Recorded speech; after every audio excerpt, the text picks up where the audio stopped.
ঝাঁটপাট দিয়ে বাসন টাসন ধুয়ে নিলাম।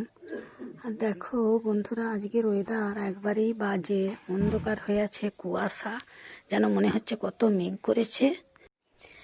এবারে কাপড় টাপড় কয়েকটা কাছাকাছি করে নেবো, টুকিটাকি কাজ।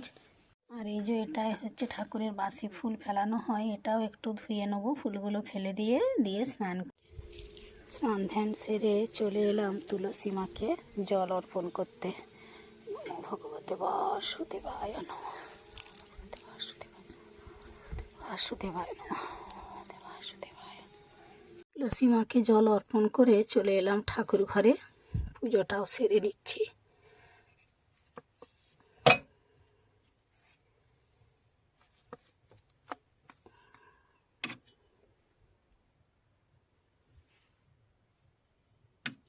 করে বসে গেলাম একটু বেগুনি ভাজতে, মুড়ি খেয়ে নেবো। মুড়ি খেয়ে টিউশন পড়িয়ে এসে রান্না বসাবো।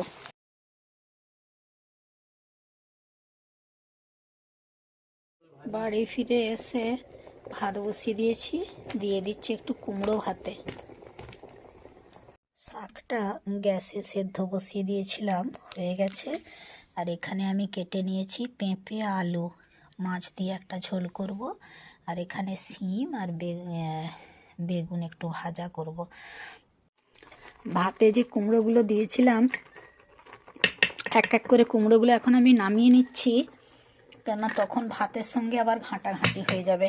কুমড়ো ভাতেগুলো সব বের করে নিলাম হাঁড়ি থেকে। আর কুমড়োটা এত রঙটা লাল টকটকে, খুব সুন্দর। কুমড়োটা একটু মিষ্টিও আছে। আগে ভাজাগুলো করে নেব, বেগুনটা ভেজে নিয়ে শিমটা ভাজা। বেগুনগুলো ভেজে নিয়েছি, এবারে দিয়ে দেবো শিমগুলো।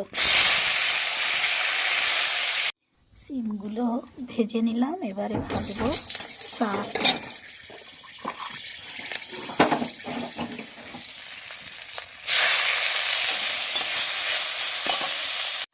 আলু আর পেঁপেটা একটু ভাপ তুলে নিচ্ছিলাম উনানে, কেননা এটা করতে করতে মানে এটা সেদ্ধ হতে হতে আমার পেঁয়াজ রসুন সব কিছু রেডি করা হয়ে যাবে, আর গ্যাসে ভাজাভুজিও হয়ে যাবে। ভেজে নিয়েছি, এবারে পেঁয়াজ ভেজে নেব। পেঁয়াজগুলো দিয়ে দিয়েছি, একটু ভাজা ভাজা হয়ে এসছে, দিয়ে দেবো টমেটো। এবারে দিয়ে দিচ্ছি পেঁপে আর আলু। পেঁপে আলুটা একটু নেড়ে চেড়ে নিচ্ছি, একটু নুন দিয়ে দিলাম। লোডশেডিংও হয়ে গেছে, আর আমি যেখানে উনানটায় রান্না করি বেশ অন্ধকার, কিছু ভালো দেখাই যায় না। এবারে আমি দিয়ে দেবো রসুন বাটা।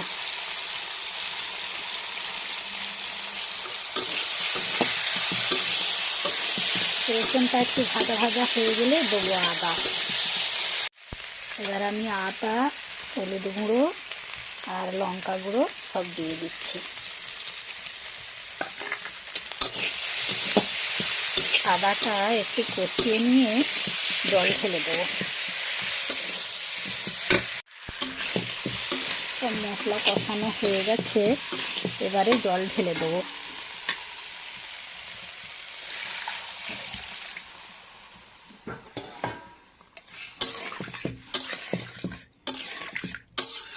তার সঙ্গে দিয়ে দেবো মাছগুলো।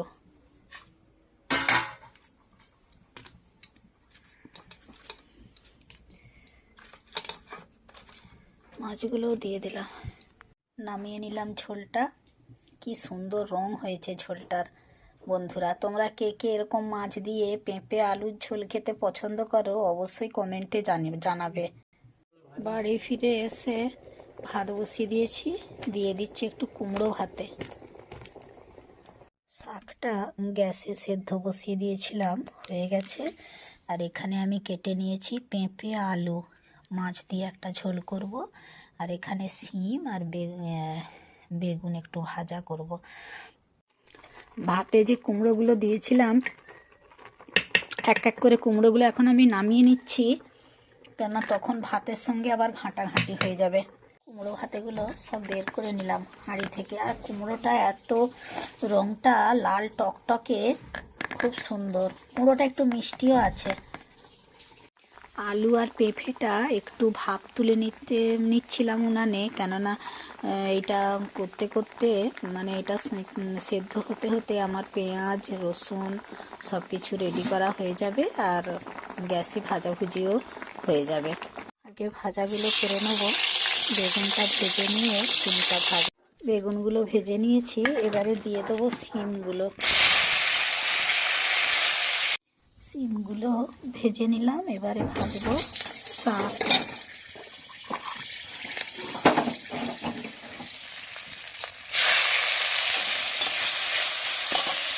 ভেজে নিয়েছি, এবারে পেঁয়াজ ভেজে নেব।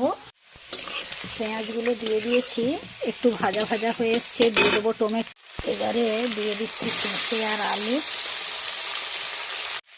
এবার আমি আটা, হলুদ গুঁড়ো আর লঙ্কা গুঁড়ো সব দিয়ে দিচ্ছি। আদাটা একটু কষিয়ে নিয়ে জল ঢেলে দেবো। সব মশলা কষানো হয়ে গেছে, এবারে জল ঢেলে দেবো।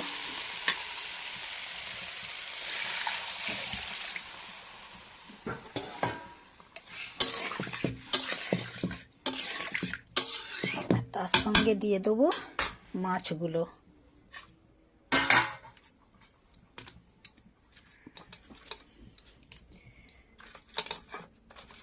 মাছগুলো দিয়ে দিলাম, নামিয়ে নিলাম ঝোলটা। কি সুন্দর রং হয়েছে ঝোলটার। বন্ধুরা, তোমরা কে কে এরকম মাছ দিয়ে পেঁপে আলুর ঝোল খেতে পছন্দ করো অবশ্যই কমেন্টে জানাবে। দুপুরে খাওয়া দাওয়া করে বাসন টাসন ধুয়ে একটু শুয়ে পড়েছিলাম। এত শীত পাচ্ছে যে বলার কথা নয়। আজকের ওয়েদারটাই সম্পূর্ণ অন্যরকম, এতটুকু রোদও নেই, কিছু না। আর কি যে শীত পাচ্ছে ওঠার পরে। সন্ধে দিয়ে আবার একটু এই যে চা খেয়ে নেবো, নিয়ে একবারে আজকে রাতের খাবার করে নেবো, পারা যাবে না না হলে।